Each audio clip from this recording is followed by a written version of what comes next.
The government letter arrived on a Tuesday, thin, pale paper inside a heavy black envelope stamped with a seal I didn't recognize. Draft Notice, Mandatory Service Genetic Conscription Act of 2023. I thought it was some scam, but the return address traced back to the Department of Defense. The letter claimed my great-grandfather had been a decorated soldier in a war I had never heard of. The border conflict of 1912. I'd studied history. That war didn't exist. According to them, his combat proficiency, situational aggression, and strategic foresight were dominant genetic traits I had inherited.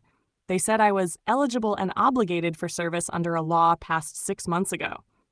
My options were clear: enlist immediately or face felony charges for patriotic noncompliance. I called the number listed, thinking I could talk my way out. I'm a teacher, I told them. I don't even own a gun. I get nervous at school fire drills. The recruiter didn't laugh.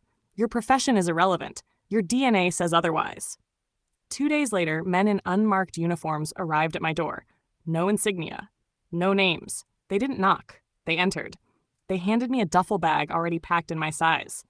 At the base, there were no regular drills, no obstacle courses or marching formations.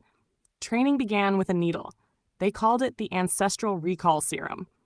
I blacked out before I even asked what it did. When I came to, I was sitting in my bunk, my knuckles sore. The room smelled faintly of gunpowder. That night, I dreamed in a language I didn't know existed, shouting orders to soldiers in mud-soaked trenches, the air thick with smoke and rain.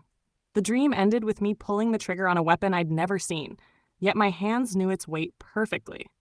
Each morning, my body felt different, stronger, faster, wired for combat reflexes. I'd catch myself scanning rooms for exits, counting headshots in movies without meaning to. And it wasn't just me. The others in my unit were changing too. Eyes sharper, tempers quicker. A few started calling each other by names that weren't on their enlistment tags. One night, I woke to find myself standing at attention beside my bed, saluting an empty corner of the barracks. Tomorrow, we deploy. They haven't told us where. Part of me fears it won't be a place that shows up on any map. The other part of me, the part they've awakened, hopes it isn't. And that's the part that terrifies me most.